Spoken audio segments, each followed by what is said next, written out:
Hi again, everybody. It's Kevin Knessa coming to you from the newsroom of The Observer and TheObserver.com on this, the 31st day of October in the year 2023. Sure hope you're enjoying your Tuesday, no matter where it is you are in the country. Nice little chilly day here in the Northeast on Halloween, but I hope you're all enjoying the day today. And we've got a lot to get to, so I'm going to get right into it, starting with this story that is sort of still developing. The boy that you see on the screen here, his name is Derek Estrella. He's 16 years old, and he is a student at Nutley High School. Well, what it turns out is on Friday afternoon, he left school to go for lunch, and he never returned to school, and he has been missing ever since, and the Nutley police are trying to find his whereabouts. What it seems happened is that there was a transfer of custody at some point of the boy, and one of the people who is involved may have helped him to get out of the area. But I don't believe the person who helped him to get out of the area has full custody of him. So there's all this that's going on, but there's no indication as to where he may be. However, police believe that he's probably in the area because the person he was with does not have a vehicle or a driver's license. So hopefully he will be found. But have you seen him? This is Derek Estrella. Again, he's 16 years old. He is a student at Nutley High School, and he has not been seen since Friday afternoon when he left school to go for lunch, but then never returned. So Nutley police are looking for his whereabouts. If you know where he is, please call Nutley police or 911 to report a sighting. But we just don't know where he is right now. But that's him right there, Derek Estrella, 16 years old, a resident of Nutley. More than likely, he is in the Nutley area right now. So hopefully police will be able to find him. Sorry, terrible situation there. Before we move on, I want to welcome in my dear friend Carmen. Carmen, thank you for popping by as you do every week. I am very, very grateful to you for that.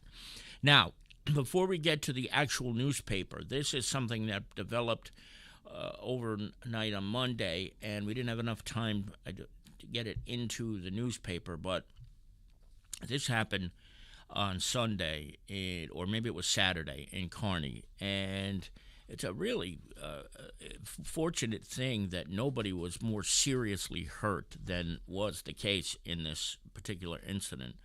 And what it turns out is that a gentleman had his car impounded for whatever the reason. I don't know the reason, it doesn't matter, but when you have your car impounded, they take the vehicles to the lot at Moran Towing.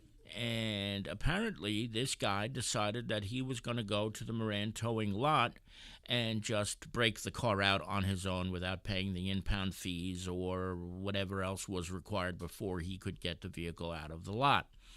And he drove off the lot through a fence, a locked fence on Moran's property, and up, I think it's Arlington Avenue, and then made a turn on to Schuyler Avenue. Now, here's the thing.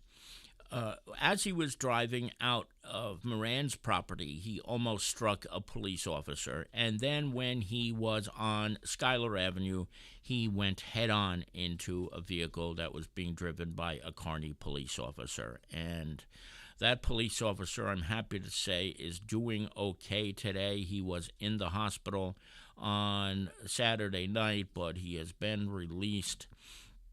But was hit head-on, and he was in a stationary position. He was not driving, and he thought he was going to stop, and maybe this guy would stop, but he went into the oncoming lane of traffic and went head-on into him. Fortunately, this guy, although it took a while for him to surrender, is behind bars. He is facing a slew of charges, and he was not on remand. I think he was denied bail, too, if I'm not mistaken, and good, because when you commit aggravated assault on a police officer, there is no reason for you to be out from being behind bars, and this guy really could have killed a number of people, let alone the poor officer who was injured pretty seriously over the weekend. Now, I'm told the injuries, there's nothing permanent, so he should be able to return to police work. Just don't know when, but he is alive, thank God. But this is one of those situations that could have been so much worse. Can you imagine that now? Just stupid. Thinking you're going to be able to break out of a car impound lot, drive away, and be unscathed. I mean, what an absolute buffoon to do something so stupid. And fortunately, though, there were so many Kearny officers in the area that they were able to apprehend him. After, of course, no shock there, he refused initially to give himself up. But fortunately, he's in custody and behind bars at the Hudson County Jail in South Kearny now. I welcome in my dear friend Carol Manley, my birthday sister. We were born on the same day, the 21st night of September. And that, of course, became a very, very popular song, as you all know. Why am I escaping the name of the group that sang that song? But Earth, Wind, and Fire. That's it. September is the name of the song. But we share that birthday. She and Mom, June Hearn, are watching the broadcast together, so I'm glad they're together. And I'm glad to be in your living room today, no matter where it is you are. So thank you for popping on, Carol Manley. Now, I'm going to take this off the screen right now, and we're going to go into some of the stories that were in the newspaper this week. It was a very different type of newspaper this week because there's a lot of election stuff happening, as you know. The election is 1 week from today. The election that pits together three candidates who are seeking the mayoralty, and we'll get into that in a little bit. But that is the race between Pete Santana, Carol Jean Doyle, and Sid Ferreira. We'll get into that in a minute. I wanted to show you this picture of Beverly Brachocki. She is a resident of the town of Kearny. Over the weekend was Drug Take-Back Day by the DEA, and Adriano Marks sent me this photo over of Beverly depositing her unwanted medications. Now, this happens twice a year, once in October and then probably in the spring as well.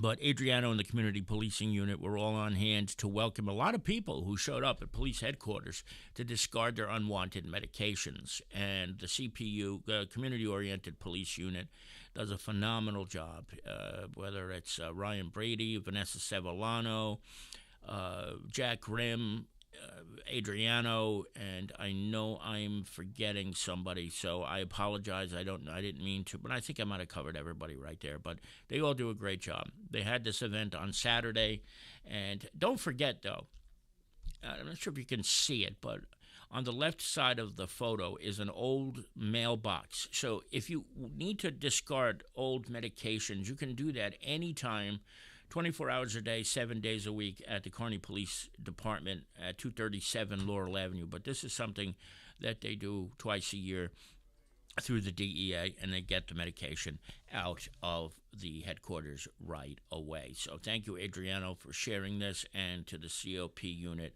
for pulling this all together twice a year, as you do each and every year. We welcome in, speaking of mayors, the former mayor of the town of Kearny, Kenny Lindenfelser Sr. Kenny, good to see you. Hope that you are doing well down in Florida. Please give our best to your lovely wife, Ann, and we hope to see you when you get up here. Hopefully, maybe even for the parade in March, right? We never know. I hope that is certainly something that happens. And we also welcome in Melanie Ryan, who is watching us, I'm sure, from Kearny as well. Melanie, thank you very much for popping on, too. We are very appreciative for your efforts all the time as well, Melanie. Now, I'm going to go in reverse order here. Josh Humphrey was the very first friend I made in Kearny when I moved here in 1985. I was 11 years old.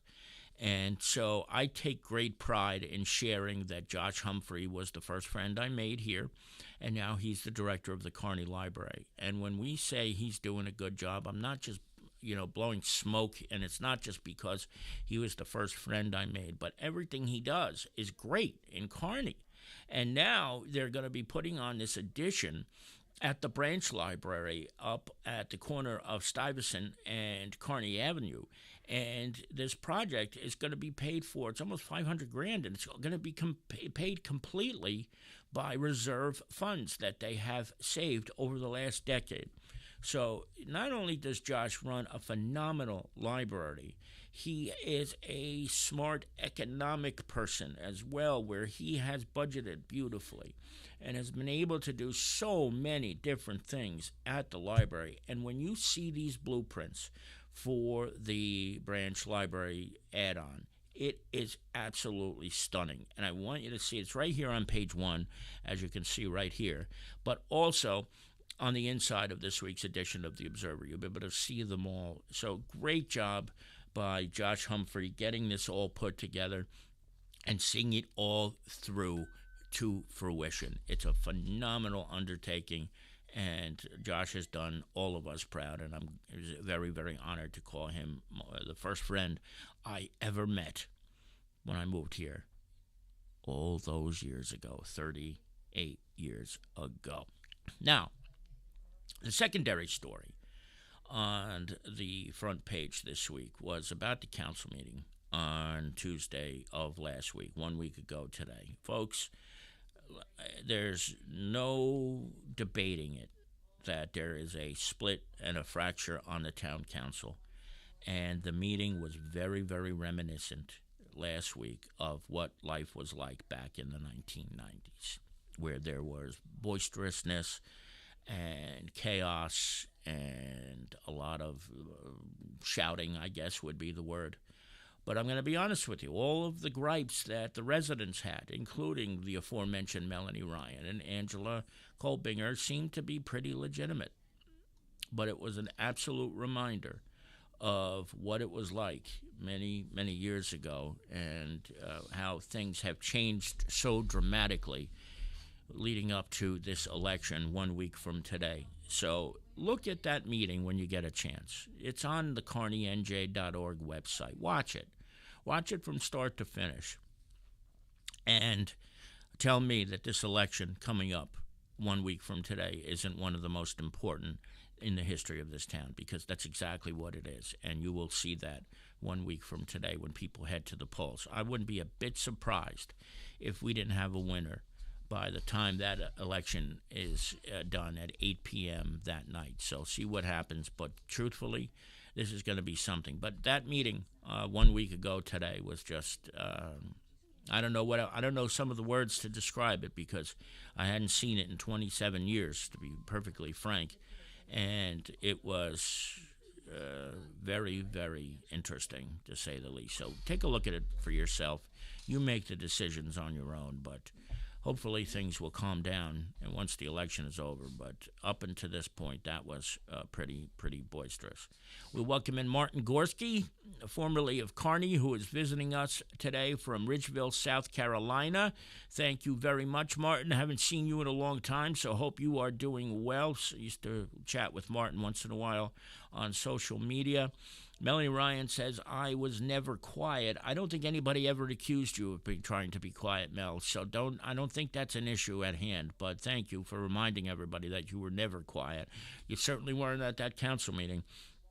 And I think you may have gotten your message across, as I'm sure Angela did as well. And Carol Manley has with her the thumbs up. So that's going to do it for this edition of the Observer Live. I want to thank each and every one of you for joining me. Thank you for coming late today. I don't know what happened to me earlier today, but I was enjoying lunch, and then I guess I got something lodged in my esophagus or something somewhere, and just picture trying to burp and not being able to do that. That's what happened. So something was lodged in my throat or whatever, and it was just wild. So it threw me off for a little bit, and that's why I didn't get to come on the air till 1:45. I hope I never go through something like this again. It was not very pleasant. So I apologize for being late, and I thank you all for coming at this late hour. We will be back 1 week from today. I don't know if we're going to have a live broadcast in the afternoon on Tuesday because it's election day, but I will be out and about covering the election most of the day. I don't know where I'm going to be when the results come in, and I don't know if those results are going to be anything final, no matter what they are. But we will do our best to let you know, if you're not able to make it to any of the camps, who won the election. if we know who won the election 1 week from today. So I don't know. Maybe I'll come to you live with my phone. I'll maybe from the studio. I have no idea, but we're gonna judge that based on how the results come in and things of that nature. But we will have as much information for you as we can on election night. So be sure to join us on our social media platforms where these live broadcasts will go out. So that's YouTube, that's Facebook, that's Twitter, or X, whatever they call it, and Twitch. We will be on all of those on election night, bringing you the results on who Kearny's new mayor is. And before I go out, we'll say good afternoon to Larry Hanlon, and also to my longtime buddy, Tony Marinero, who's here with us, too. It's been a great Devil season already. I mean, that's as good as it is, even though they've lost twice, but they still look pretty damn good. So from the newsroom of The Observer and TheObserver.com, Kevin Knessa is signing off for now. We'll be back later this week if anything happens, but if not, we will see you on Election Day 1 week from today. And remember, get out and vote. There's no excuse, especially if you complain all the time. Get out and vote. No excuses. We'll see you next week, everybody. Take care. Bye-bye.